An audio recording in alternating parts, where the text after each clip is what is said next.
तो अगर मेरे पास ये फंक्शन है इस तरह से एफ एन नाम का, रिटर्न कुछ नहीं कर रहा और 3 पैरामीटर्स ले रहा है, integer x, integer y, integer z, तो मैं यहाँ पर हर पैरामीटर के साथ कॉमा लगा के इनको सेपरेट करूँगी। पहले डेटा टाइप आएगी, अगर इंटीजर सपोज डेटा टाइप थी तो यहाँ पर मैंने लिख दिया था इंट। अगर करेक्टर डेटा टाइप होती तो वो जो भी डेटा टाइप थी वो यहाँ पर आ जाएगी। उसके बाद वेरिएबल का नाम आएगा, यानी कि जो पैरामीटर का नाम होगा, फर्स्ट पैरामीटर कॉमा लगाएंगे, दूसरा पैरामीटर कॉमा लगाएंगे, तीसरा पैरामीटर एंड सो ऑन। सही है, पैरामीटर्स कितने भी हो सकते हैं, या अगर पैरामीटर नहीं है तो यहाँ पर अंदर क्या आ जाएगा, वॉइड। सही है, तो या ज़रूरी नहीं है कि 3 पैरामीटर हो सकता है, बस एक ही पैरामीटर हो। सही है, हो सकता है कि मेरे पास 10 पैरामीटर्स भी हों। तो पैरामीटर जो होते हैं वो जब हम फंक्शन कॉल कर रहे होते हैं, फंक्शन कॉल करते हुए वो मुझे प्रोवाइड करना होता है फंक्शन को। यानी कि मैं अगर सपोज़ इस फंक्शन की बात करती हूँ तो मैं यहाँ पे फंक्शन का नाम लिखूँगी और मैं यहाँ पर लिख देती हूँ 2, 3 एंड 4 कॉलिंग के टाइम पर। तो होगा क्या कि जो फर्स्ट पैरामीटर मैंने यहाँ पर दिया 2, ये कहाँ चला जाएगा, ये x के अंदर चला जाएगा। 3 मैंने दिया तो वो y के अंदर चला जाएगा, और 4 मैंने दिया तो वो z के अंदर चला जाएगा। तो ये ऑटोमेटिकली असाइन कर देगा सारे पैरामीटर्स को जब हम उसको कॉल करेंगे फंक्शन को। फंक्शन को डिफ़ाइन करते वक्त वही सारा काम है कि फ़ंक्शन का नाम आएगा एग्जैक्टली उसी तरह से जिस तरह हमने प्रोटोटाइप में लिखा था। सिर्फ फ़र्क ये होता है, प्रोटोटाइप में हम सेमी कोलन लगा के ख़त्म कर देते हैं, और जब डिफ़ाइन कर होते हैं तो हम कर्ली ब्रैकेट्स ओपन करके जो भी स्टेटमेंट्स होते हैं फंक्शन के अंदर के उनको डिफ़ाइन करके कर्ली ब्रैकेट क्लोज कर देते हैं। कॉलिंग के वक्त फंक्शन का नाम एग्जैक्टली वही होना चाहिए जो डेफिनेशन के वक्त था। पैरामीटर्स उतने ही होने चाहिए जो हमने डेफिनेशन के वक्त बताए थे। पैरामीटर्स की डेटा टाइप एग्जैक्टली वही होनी चाहिए जो हमने डेफिनेशन के वक्त बताई थी। और पैरामीटर्स का ऑर्डर भी वही होना चाहिए। ऑर्डर का मतलब ये है कि अगर मेरे पास सपोज़ इस तरह से होता है कि पहला पैरामीटर इंटीजर था और दूसरा पैरामीटर कैरेक्टर था सपोज़,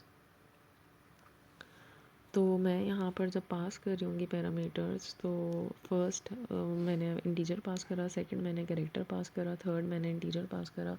ये एग्जैक्टली वही ऑर्डर था जो डेफिनेशन के वक्त था कि पहला इंटीजर है, फिर कैरेक्टर है, फिर इंटीजर है। मैं ऐसे नहीं लिख सकती कि मैं पहले कैरेक्टर पास कर दूँ, फिर मैं इंटीजर, और फिर मैं इंटीजर कर। सही है, तो दिस इज़ रॉन्ग, क्योंकि इससे मैच ही नहीं करेगा। तो मैच करना चाहिए कि एग्जैक्टली हमने जहाँ जहाँ कॉल करा है वो एग्जैक्टली वही ऑर्डर होना चाहिए, वही डेटा टाइप्स होनी चाहिए जिस तरह हमने डेफिनेशन के वक्त बताई थी। अभी तक हमने जो फंक्शंस देखे थे उनकी रिटर्न टाइप वॉइड थी, लेकिन ज़रूरी नहीं है कि हमारे पास वॉइड वाले फंक्शंस हों। अब दो चीज़ें हो सकती हैं कि मेरे पास फंक्शन की जो भी रिटर्न टाइप होगी, return type is always one, एक ही रिटर्न टाइप होती है। जिस तरह पैरामीटर्स में हमने लिस्ट बताई थी कि लिस्ट ऑफ पैरामीटर्स हो सकते हैं कॉमा सेपरेटेड, रिटर्न टाइप में ऐसा नहीं होता। फंक्शन रिटर्न जब करता है तो वो सिर्फ एक ही वैल्यू कर सकता है, मल्टीपल वैल्यूज़ को वो रिटर्न नहीं कर सकता। सही है, अब अगर अगर हमें करनी होती है मल्टीपल वैल्यूज़ रिटर्न तो उसका तरीका कुछ डिफरेंट होता है। हम पॉइंटर्स के थ्रू करते हैं, एड्रेसेस के थ्रू करते हैं, लेकिन डायरेक्टली हम अगर चाहें तो हम रिटर्न एक से ज़्यादा वैल्यू को नहीं कर सकते, सिर्फ और सिर्फ एक ही वैल्यू रिटर्न हो सकती है। सही है, तो जो भी उसकी रिटर्न टाइप होगी, अगर सपोज़ मैं कहती हूँ फंक्शन रिटर्न करें इंटीजर डेटा टाइप, तो यहाँ पर वॉइड नहीं आएगा, इंट आ जाएगा। अगर मैं सपोज़ कहती हूँ कि फंक्शन रिटर्न कर रहा है फ्लोट डेटा टाइप, तो यहाँ पे फ्लोट आ जाएगा। करेक्टर है तो करेक्टर, डबल है तो डबल। सही है, तो जो भी रिटर्न टाइप होगी, जो डेटा टाइप वो रिटर्न करके दे रहा होगा, वो यहाँ पर आ जाएगी। जब हम ऐसे फंक्शंस बनाते हैं जो कुछ रिटर्न भी कर रहे हो, हम इनको यूज़ कर सकते हैं किसी एक्सप्रेशन के अंदर। सही है, वो किस तरह यूज़ करते हैं वो आगे हम देखेंगे। लेकिन अगर वो फंक्शन रिटर्न कुछ नहीं कर रहे थे, जैसे यहाँ पे वॉइड वाले फंक्शंस थे, तो हम इनको एक्सप्रेशंस में हम यूज़ नहीं कर सकते। ये यहाँ पर लिखा हुआ है, वॉइड फंक्शंस के not be used in an expression. जबकि अगर ऐसे फंक्शंस हम यूज़ करें जो किसी वैल्यू को रिटर्न करते हैं, तो वो हम किसी एक्सप्रेशन में यूज़ कर सकते हैं। सही, या फिर एज अ सेपरेट स्टेटमेंट भी हम यूज़ कर सकते हैं। आगे देखेंगे किस तरह से। तो दो चीज़ें हैं कि फ़ंक्शन की रिटर्न टाइप वॉइड नहीं है और वो विदाउट पैरामीटर्स है, या फंक्शन की रिटर्न टाइप वॉइड नहीं है और वो विद पैरामीटर्स है। सही है, तो हमारे पास 4 पॉसिबिलिटीज़ हो गई हैं। या तो वो फंक्शन रिटर्न कुछ नहीं कर रहा और पैरामीटर भी कुछ नहीं ले रहा, रिटर्न कुछ नहीं कर रहा लेकिन पैरामीटर्स ले रहा है, रिटर्न कुछ वैल्यू कर रहा है लेकिन पैरामीटर कुछ नहीं है, और रिटर्न भी कर रहा है और पैरामीटर्स भी ले रहा है। सही है, दोनों चीज़ें हो सकती हैं।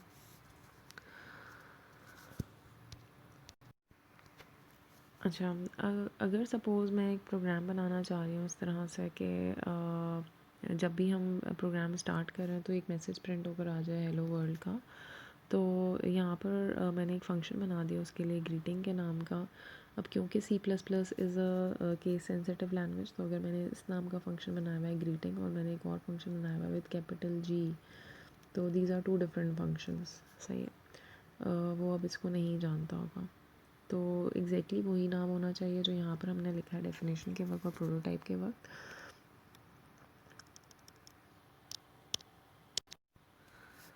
सबसे पहले हमने यहाँ पे प्रोटोटाइप बता दिया है कि फंक्शन कुछ भी नहीं ले रहा है एज अ पैरामीटर। यहाँ पर नल है और वॉइड या वॉइड है, और रिटर्न टाइप भी इसकी कुछ नहीं है, तो ना तो ये कोई चीज़ एज अ पैरामीटर ले रहा है, पैरामीटर ये कुछ नहीं ले रहा है। यहाँ पर मैंने जब इसको कॉल करा ग्रीटिंग के फंक्शन को, तो हम फंक्शन का खाली नाम लिखेंगे, क्योंकि ये कोई चीज़ रिटर्न नहीं कर रहा है तो हम इसे किसी वेरिएबल में असाइन नहीं कर सकते। सही है, हम डायरेक्ट इसे सिंगल लाइन स्टेटमेंट में जस्ट कॉल कर होंगे। कॉल करने का तरीका यही है, मैं फंक्शन का नाम लिखूँगी, पैरामीटर्स कुछ नहीं है तो हम पास कुछ भी नहीं करेंगे फंक्शन को, बस राउंड ब्रैकेट्स ओपन और क्लोज होंगे और सेमी कोलन लगा कर टर्मिनेट। जैसे ही फंक्शन कॉल होता है तो वो फ़ौरन उसकी प्रोटोटाइप से मैच करता है, क्या इस नाम का फंक्शन एग्जिस्ट करता है। अगर इसे प्रोटोटाइप नहीं मिली होती तो ये कहता है इस नाम का फंक्शन एग्जिस्ट नहीं करता और यहाँ पर एरर आ जाता। तो अगर मैं मेन के बाद डिफ़ाइन कर रही हूँ फंक्शन को तो ऊपर प्रोटोटाइप मेन से पहले लिखना इज़ नेसेसरी। अगर मैंने ये फंक्शन मेन से पहले ही डिफ़ाइन किया होता तो प्रोटोटाइप लिखना ज़रूरी नहीं था। ठीक है, तो मैंने क्योंकि मेन के बाद डिफ़ाइन करा है, जैसे इसको ये फंक्शन का नाम मिलेगा ये जाके मैच करेगा प्रोटोटाइप से, रन टाइम के ऊपर ये फंक्शन को कॉल करेगा और कॉल करते वक्त अगर इसको ये फंक्शन नहीं मिलता तो वो फिर रन टाइम एरर होगा। यहाँ पर जैसे ही वो ग्रीटिंग को कॉल करेगा तो कंट्रोल यहाँ से ट्रांसफ़र हो जाएगा इस फंक्शन के ऊपर, और फंक्शन के अंदर जितनी भी स्टेटमेंट्स हैं उन सबको एग्जीक्यूट करना शुरू कर देगा लाइन बाय लाइन। जैसे ही फंक्शन ख़त्म होगा यानी कि कर्ली ब्रैकेट्स क्लोज हो जाएंगे तो ये दोबारा से कंट्रोल रिटर्न कर देगा एग्जैक्टली उसी पॉइंट पर जहाँ से कॉल हुआ था, दैट इज़ दिस पॉइंट, इसी लाइन पे रिटर्न करेगा और यहाँ से फिर दोबारा से स्टेटमेंट्स एग्जीक्यूट होना शुरू हो जाएंगे जिस तरह से वो हो रहा है। सही है, तो यहाँ पर फंक्शन सिंपल सा है, ये कुछ एज अ पैरामीटर नहीं ले रहा, सिर्फ एक मैसेज प्रिंट कर रहा है हेलो वर्ल्ड। मैं चाहूँ तो इस फंक्शन को 3 दफ़ा कॉल कर लूँ, 1 दफ़ा 2 दफ़ा 3 दफ़ा, तो वो 3 दफ़ा यही काम कर रहा होगा। सही है। अच्छा, दिस इज़ अनदर एग्जांपल, और यहाँ पर हम एक पैरामीटर पास कर रहे हैं फंक्शन को, that is an integer parameter, और उस पैरामीटर का नाम है एक्स। तो मैंने यहाँ पे एक फ़ंक्शन बनाया है प्रिंट वन के नाम से, और ये पैरामीटर ले रहा होगा एक्स, रिटर्न ये कुछ भी नहीं कर रहा। तो अब हम फंक्शंस देख रहे हैं जो पैरामीटर्स लेते हैं। जब भी हम फंक्शन कॉल करेंगे अब, तो इसका मतलब है कि मुझे एक पैरामीटर यहाँ पर पास करना है फंक्शन को, और वो पैरामीटर की टाइप क्या होगी, that would be an integer parameter. तो मैंने यहाँ पर एक इंटीजर वेरिएबल डिफ़ाइन कर दिया ए, और मैंने उसमें वैल्यू डाल दी है 5। जब मैंने फ़ंक्शन कॉल करा तो मैंने फ़ंक्शन कॉल करा विद ए, विद वेरिएबल ए। तो इसका मतलब है कि जो वैल्यू 5 थी, ये वैल्यू 5 एक्चुअली ए नहीं जा रहा होगा, ए की जो वैल्यू होगी वो यहाँ पर जा रही होगी एज अ पैरामीटर, और वो असाइन किस में कर रहा होगा, वो उसकी कॉपी बना रहा होगा एक्स के अंदर। सही है, तो इसका मतलब है कि इंटीजर एक्स में अब मेरे पास वैल्यू क्या आ जाएगी 5, जो भी हमने पैरामीटर की वैल्यू पास कर दी थी। तो मैं चाहूँ तो मैं इसको डायरेक्टली इस तरह भी लिख सकती हूँ, प्रिंट 1 5। सही है, तो जो भी इंटीजर कांस्टेंट था, जो इंटीजर वैल्यू थी, वो डायरेक्टली इसमें पास हो जाएगी एज अ पैरामीटर। जब हम कॉल कर रहे होते हैं तो पैरामीटर्स हम नहीं कहते हैं, हम इनको कहते हैं argument. This is an argument, हमने आर्ग्यूमेंट पास करी है, और वो जो आर्ग्यूमेंट हमने पास करी है वो रिसीव किस में हुई है, वो रिसीव इस पैरामीटर के अंदर हुई है। सही है, तो आर्ग्यूमेंट्स कुछ भी हो सकती हैं पैरामीटर्स के अंदर, वो जो भी आर्ग्यूमेंट हमने पास करी होगी उसकी वैल्यू कॉपी हो जाती है, या उसकी वैल्यू की एक क्लोन बन जाती है उस वेरिएबल के अंदर जो हमने पैरामीटर का नाम यहाँ पर रखा हुआ है। सही है, तो यहाँ पर सिंपल एक काम कर रहा है कि वो जो भी हमने वैल्यू यहाँ पर पास करी है वो उसको जाकर प्रिंट कर रहा है, प्रिंट 1 का फंक्शन। तो मैंने यहाँ पर अगर 5 लिखा है तो 5 को आउटपुट में प्रिंट कर रहा होगा। और रिटर्न का स्टेटमेंट कुछ भी नहीं कर रहा, रिटर्न यहाँ पर सिंपल रिटर्न कर रहा होगा कंट्रोल को दोबारा से वहीं पर जहाँ से वो कॉल हुआ था। इस जगह पर अगर मैं रिटर्न ना भी लिखूँ तो ये ऑटोमेटिकली भी यही काम कर रहा होगा जैसे कि पहले ग्रीटिंग के फंक्शन में कर रहा था। अच्छा, अभी तक हमने जो फंक्शंस देखे थे देवर वॉइड फंक्शंस, यानी कि वो रिटर्न कुछ नहीं कर रहे थे, उनकी रिटर्न टाइप वॉइड थी। हम उनको किसी एक्सप्रेशन में हम यूज़ नहीं कर सकते या मैं किसी चीज़ में उसको असाइन नहीं कर सकती हूँ उस फंक्शन कॉल को। उनको एक सेपरेट स्टेटमेंट की तरह होना चाहिए जैसे कि अभी तक था। सही है, मैं as a separate statement single line statement semicolon के साथ उसको टर्मिनेट करके लिख रही थी। इसी तरह हमने इससे पहले जो फंक्शन देखा था वॉइड ग्रीटिंग वाला, इसको भी हम as a separate single line statement हम इसे यूज़ कर रहा था। जब हम फंक्शंस ऐसे बनाते हैं जो कुछ रिटर्न भी कर रहे होते हैं तो यहाँ पर उसकी रिटर्न टाइप होती है। और क्योंकि ये कुछ रिटर्न कर रहा है इसका मतलब है कि मैंने इसको एज अ पैरामीटर एक वैल्यू दी है दैट इज़ एक्स। ये एक्स को स्क्वायर करेगा और रिटर्न कर देगा उसका जो भी प्रोडक्ट आएगा उसको। सही है, जो रिटर्न कर रहा है that is an integer value. तो इसका मतलब है जहाँ पर ये कॉल हुआ है वहाँ पर भी ये किसी इंटीजर वैल्यू में ही असाइन होगा इसका आंसर। ठीक है, तो यहाँ पर बेसिकली हो क्या रहा है, स्क्वायर का फंक्शन है। मैंने यहाँ पर जब मुझे फंक्शन कॉल करना था मैंने फंक्शन को कॉल कर दिया विद सम आर्ग्यूमेंट ए के अंदर जो भी वैल्यू थी, सपोज मैं कहती हूँ ए के अंदर वैल्यू थी 5। तो स्क्वायर का फंक्शन जब कॉल हुआ होगा तो यहाँ पर एक्स में क्या आ गया होगा 5, वैल्यूज़ की कॉपी हो जाएगी 5। ये 5 को मल्टीप्लाई करेगा 5 से दैट इज़ 25 और जो भी वैल्यू आएगी उसको रिटर्न कर देगा क्योंकि return type is not void, return type is an integer. तो ये वैल्यू 25 को रिटर्न कर देगा विद रिटर्न स्टेटमेंट। अब ये जो 25 वैल्यू आएगी ये कहाँ जाएगी, इसे कहीं ना कहीं हमें असाइन करना पड़ेगा या हमें आउटपुट करवाना पड़ेगा। या मैं किसी वेरिएबल में चाहूँ तो मैं उसको असाइन कर सकती हूँ या मैं डायरेक्टली अगर चाहूँ तो मैं उसको सी आउट इस तरह भी लिख सकती हूँ, सी आउट स्क्वायर ऑफ 5। ठीक है, तो वो जो भी वैल्यू होगी वो उसको आउटपुट कर देगा। या फिर मैं अगर चाहूँ तो मैं किसी वेरिएबल में भी असाइन कर सकती हूँ जैसे कि हम यहाँ पर कर रहे हैं इंटीजर वेरिएबल बी में असाइन इस प्रोडक्ट को। सही है, तो 25 की वैल्यू कहाँ जा रही होगी, वेरिएबल बी के अंदर। तो मैं अगर बाद में वेरिएबल बी को प्रिंट करना चाहूँ तो वो मुझे प्रिंट करके बता देगा कि स्क्वायर ऑफ 5 इज़ 25। ठीक है, तो इसका मतलब ये है कि हमारे पास ऐसे फंक्शन जो कुछ वैल्यू रिटर्न कर रहे होते हैं उनको हम directly as a single line statement नहीं लिख सकता। हमें उन्हें उनकी जो वैल्यू वो रिटर्न करके दे रहे हैं उसको कहीं ना कहीं असाइन करना पड़ेगा या फिर मैं चाहूँ तो मैं उसे किसी एक्सप्रेशन के अंदर भी यूज़ कर सकती हूँ। सही है, फंक्शन के दो पार्ट्स होते हैं। The first part is called the function header और जो ब्रैकेट्स के अंदर वाला जो पार्ट होता है हम इसे कहते हैं फंक्शन की बॉडी है। फंक्शन हेडर में हमारे पास 3 चीज़ें होती हैं। रिटर्न टाइप अभी हमने देख लिया था, या तो वॉइड होगी या फिर कोई भी एक डेटा टाइप होगी। फंक्शन का नाम होगा that would be an variable name, legal variable name जो कि C++ में अलाउड है। इसको राउंड ब्रैकेट ओपन होंगे, राउंड ब्रैकेट ओपन होने के बाद हमारे पास पैरामीटर लिस्ट आ जाएगी।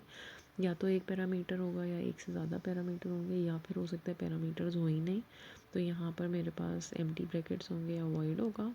अगर पैरामीटर्स हैं तो पैरामीटर की डेटा टाइप और डेटा टाइप के बाद पैरामीटर का नाम कॉमा सेपरेटेड इस तरह की लिस्ट हो सकती है पैरामीटर्स की।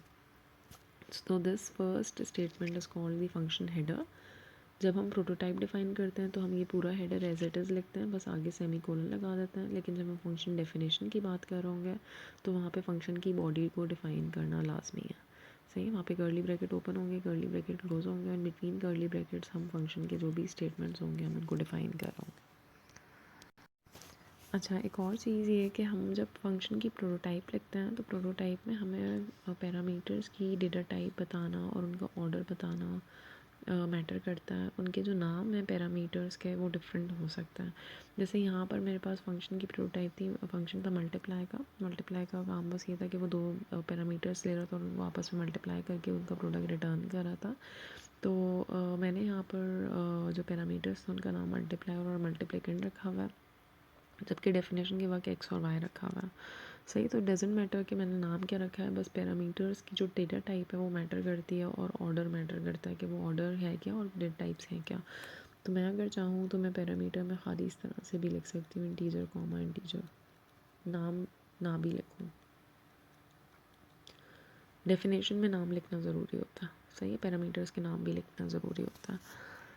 तो यहाँ पर एक और चीज़ ये है कि मैंने यहाँ पर इंटीजर टाइप रिटर्न करवाई है, तो जो मैं रिटर्न कर रही हूँ यानी कि statement x multiply by y हम रिटर्न कर रहे हैं, तो इनका जो आंसर है that must be an integer, ये मैच होना ज़रूरी है। सही है, जब हम कॉल कर रहे हैं तो कॉलिंग के वक्त जो पैरामीटर्स हम यहाँ पे पास करवा रहे हैं, आर्ग्यूमेंट्स हम इसे दे रहे हैं फंक्शन को, ये आर्ग्यूमेंट्स एग्जैक्टली उसी डेटा टाइप की होनी चाहिए जो यहाँ पर हमने पैरामीटर्स में डिफ़ाइन करी हैं।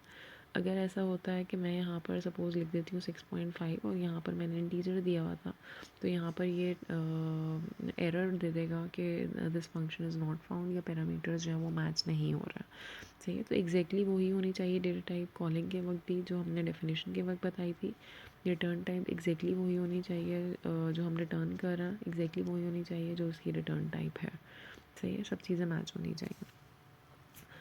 प्रोटोटाइप में फंक्शन का नाम, उसकी रिटर्न टाइप और पैरामीटर्स की टाइप, ये सब चीज़ें मैच होती हैं। नाम पैरामीटर्स के क्या हैं इससे कोई फ़र्क हमें नहीं पड़ता। सही है। अच्छा, फंक्शन को हम किसी भी तरह कॉल कर सकते हैं और मल्टीपल टाइम्स कॉल कर सकते हैं। ये सारी फंक्शन की वैलिड फंक्शन कॉलिंग की एग्जांपल्स हैं। तो मैं अगर मल्टीप्लाई का फंक्शन मैंने यहाँ पे बनाया था जो सिंपल दो नंबर्स को मल्टीप्लाई कर रहा था, मैं इसको दो कांस्टेंट्स के साथ कॉल कर रही हूँ, दैट इज़ कम्प्लीटली वैलिड। मैं पहला नंबर किसी वेरिएबल में डलवा देती हूँ और मैं उस वेरिएबल को पास कर देती हूँ, दिस इज़ ऑल्सो वैलिड। दूसरा पैरामीटर जो है वो किसी वेरिएबल में डाल के और वेरिएबल पास कर देती हूँ, दैट इज़ ऑल्सो वैलिड। कोई एक्सप्रेशन यहाँ लिख देती हूँ a+6, तो वो जो भी उसकी रिज़ल्ट आएगा वो उसको पास कर होगा as a parameter, this is also valid.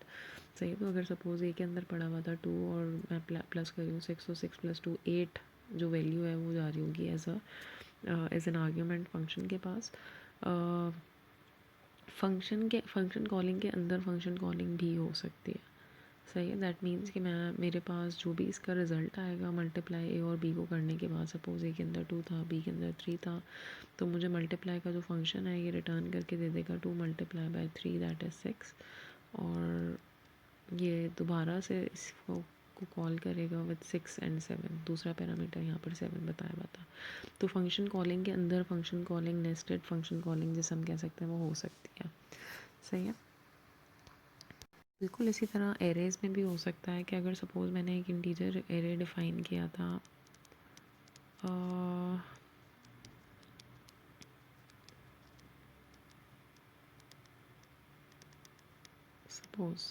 Suppose ये 4 एलिमेंट्स का मैंने एरे डिफ़ाइन किया था, दिस इज़ 5 5 2 1 3, तो मैं इसको उस तरह से लिख सकती हूँ कि एरे का सेकंड एलिमेंट तो ये मुझे रिटर्न करके दे देगा 0 1 2। सही है, that is second element is this 1, तो ये मुझे रिटर्न करके दे देगा 1, या मैं आउटपुट करवाऊँ या यूज़ करूँ, ऐसा पॉसिबल है। सही है, तो अगर मैं इस तरह से लिखूँ एरे के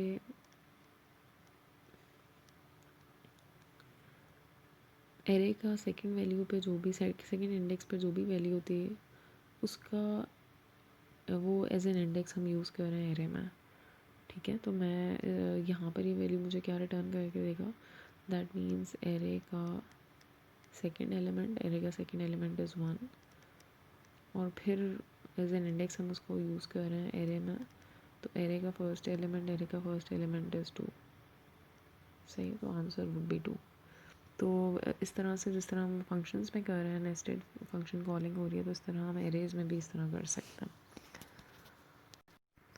अच्छा, ये एक प्रोग्राम है, वही फंक्शन था print1 का जो सिंपल प्रिंट कर रहा था वेरिएबल को एज अ पैरामीटर, जो भी पैरामीटर ले रहा था उसको जाके प्रिंट कर रहा था सी आउट के स्टेटमेंट में। यहाँ पर सिर्फ डिमॉन्स्ट्रेट ये कर रहे हैं कि फ़ंक्शन को हम मल्टीपल टाइम्स कॉल कर सकते हैं। यहाँ पर हमने उसकी प्रोटोटाइप बता दी थी। यहाँ पर हमने उसकी कॉलिंग करी है फंक्शन की। पहले हमने वेरिएबल ए में वैल्यू पास कर दी थी, वैल्यू असाइन कर दी थी 5 और वेरिएबल ए को पास कर दिया था एज एन आर्ग्यूमेंट प्रिंट 1 के फंक्शन पे। दोबारा हमने ए की वैल्यू को चेंज कर दिया था 33 और फिर दोबारा से कॉल करा था प्रिंट 1 के फंक्शन को। और इस दफ़ा जब वो प्रिंट करेगा तो दैट वुड बी 33 क्योंकि ए की वैल्यू अब 33 हो गई है। सही है। तो इस तरह अगर मैं चाहूँ तो मैं 4-5 दफ़ा भी प्रिंट 1 के फंक्शन को कॉल कर सकती हूँ। This is another example. मेरे पास इस प्रोग्राम के अंदर 3 फंक्शंस हैं क्योंकि प्रोटोटाइप्स पहले से डिफाइंड है सबकी। फर्स्ट फंक्शन इज़ गेट नाम, second is square and third is print 1। तो गेट नाम का फंक्शन है जो रिटर्न एक इंटीजर टाइप करता है लेकिन लेता कुछ नहीं एज अ पैरामीटर। यहाँ पे डिफाइन भी हुआ है गेट नाम का फंक्शन। ये सिंपल ये करा होगा कि यूज़र से इनपुट लेगा जो नंबर उसको स्क्वायर करना है उसका, और जो भी वो इनपुट देता है यूज़र वो उसको रिटर्न कर रहा होगा इस इंटीजर रिटर्न टाइप के अंदर। सही है।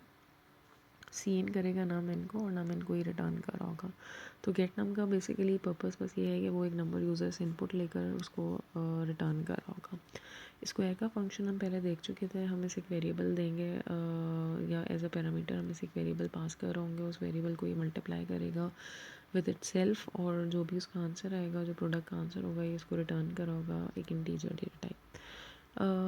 और फाइनली हमारे पास प्रिंट 1 का फंक्शन है जो रिटर्न कुछ नहीं कर रहा होगा लेकिन एक पैरामीटर x ले रहा होगा एज एन आर्ग्यूमेंट। इन तीनों फंक्शंस को एक साथ हम डेमोन्स्ट्रेट कर लेते हैं। सबसे पहले यहाँ पर इंटीजर वेरिएबल ए में हमने असाइन कर दिया गेट नाम को क्योंकि गेट नाम इंटीजर वैल्यू रिटर्न कर रहा है। तो वो जो भी वैल्यू रिटर्न करेगा वो असाइन हो जाएगी ए के अंदर। तो जो भी यूज़र ने इनपुट किया होगा, सपोज़ यूज़र ने इनपुट किया था 5, तो ए के अंदर वैल्यू आ जाएगी 5। सही है। बी के अंदर हमने असाइन कर दिया स्क्वायर ऑफ ए। स्क्वायर का फंक्शन अगेन एक इंटीजर रिटर्न कर रहा है, तो वो जो रिटर्न कर रहा है हम उसे किसी इंटीजर वेरिएबल में ही असाइन करना पड़ेगा क्योंकि ये वैल्यू रिटर्न हो रही है। अगर वैल्यू रिटर्न नहीं हो रही होती तो हम simple as a single line statement इसको फंक्शन को कॉल कर रहा होता है। बी के अंदर स्क्वायर ऑफ ए आ जाएगा, that is 5 multiply by 5 that is 25। सही। तो जैसे ही ये लाइन स्टेटमेंट एग्जीक्यूट होगी, स्क्वायर ऑफ ए ये फंक्शन को कॉल करेगा स्क्वायर के फंक्शन पे कंट्रोल जाएगा और ये एज अ पैरामीटर दे रहा होगा ए। तो यहाँ पर वैल्यू आ जाएगी एक्स के अंदर ए की वैल्यू वॉज 5, तो यहाँ पर वैल्यू कॉपी हो जाएगी 5। रिटर्न करेगा एक्स मल्टीप्लाई बाय एक्स यानी कि 5 मल्टीप्लाई बाय 5 दैट इज़ 25 और कंट्रोल दोबारा से उसी जगह पर चला जाएगा जहाँ से वो स्टार्ट हुआ था। अगेन यहाँ पे प्रिंट 1 बी के अंदर जो भी उसका प्रोडक्ट आया था 25, उसको प्रिंट 1 के फंक्शन को कॉल पास कर देगा। जब वो पास करेगा तो कंट्रोल यहाँ से ट्रांसफ़र होकर चला जाएगा प्रिंट 1 के फंक्शन पे और वहाँ से वो स्टेटमेंट्स को एग्जीक्यूट करना शुरू करेगा। यहाँ पर आउटपुट में आ जाएगा द वैल्यू इज़ एक्स। जो भी यहाँ पर बी की वैल्यू हमने पास करवाई थी वो कॉपी होकर आ जाएगी 25 यहाँ पे और वो वैल्यू को आउटपुट कर देगा सी आउट के स्टेटमेंट में। रिटर्न का स्टेटमेंट जैसे ही इसको मिलेगा ये रिटर्न कर देगा कंट्रोल को वापस उसी पॉइंट पे जहाँ से वो कॉल हुआ था। अच्छा, दिस इज़ अनदर एग्जांपल और यहाँ पर हमारे पास एक फंक्शन है फर्स्ट डिजिट का। एक नंबर ये as an input as a parameter लेगा और उसके बाद ये उसका जो फर्स्ट डिजिट होगा उस नंबर का ये रिटर्न कर देगा इंटीजर टाइप। ठीक है। तो यहाँ पर मेरे पास फर्स्ट डिजिट का फंक्शन है, जो नंबर आएगा वो उसका मॉड्यूलस लेगा। फर्स्ट डिजिट हमारे पास रिमाइंडर आफ्टर डिवीजन होगा। तो ये जो भी इसके पास रिमाइंडर आएगा मॉड्यूलस के फंक्शन से ये इसको रिटर्न कर देगा। और यहाँ पर अगर मैं इसको प्रिंट करवाना चाहूँ तो मुझे पता चल जाएगा कि जो भी मैंने नंबर इसको पास किया था, सपोज़ मैंने 12 पास किया था, तो मेरे पास फर्स्ट डिजिट दैट इज़ 2 ये मुझे प्रिंट करके यहाँ पर दे देगा। इस प्रोग्राम के अंदर हम वही फंक्शन यूज़ कर रहे हैं फर्स्ट डिजिट वाला। फर्स्ट डिजिट का काम ये था कि वो पहला डिजिट मुझे रिटर्न करके दे रहा था।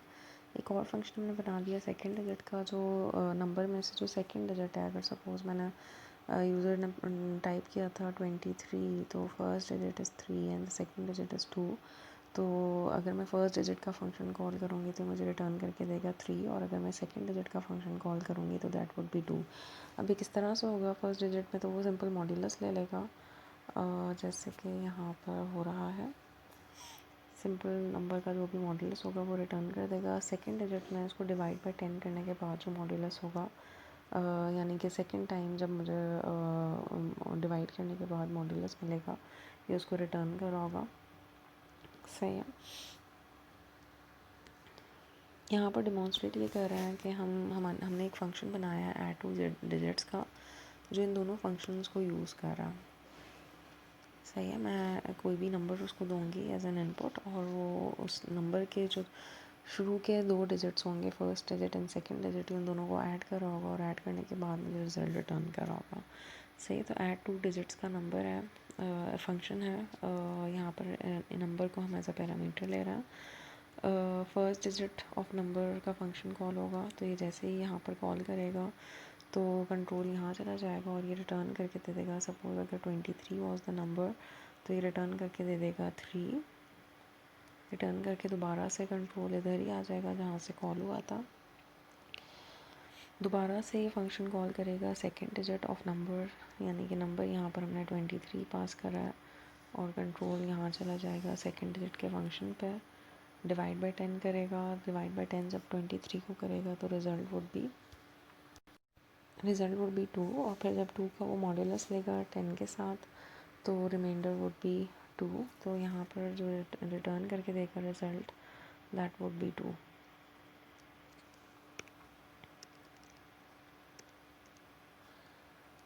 सही है। उसके बाद ये इन दोनों को ऐड करेगा। इसका जो आंसर आया था दैट वाज 3, और इसका जो आंसर आया दैट इज़ 2। इन दोनों को आपस में ऐड करेगा, 3 + 2 दैट इज़ 5। तो रिज़ल्ट में आ जाएगा 5, और ये रिटर्न कर देगा रिज़ल्ट। ठीक है। तो this is the thing that we were talking about, कि अगर हम फंक्शन कोई वैल्यू रिटर्न कर रहा होता है, तो हम उसे मज़ीद आगे कहीं एक्सप्रेशन में यूज़ भी कर सकते हैं, जैसे कि हम यहाँ पर कर रहे हैं। ठीक है। तो फंक्शन अगर रिटर्न कर रहा है तो उसको एज एन एक्सप्रेशन हम यूज़ कर सकते हैं किसी भी एक्सप्रेशन के अंदर।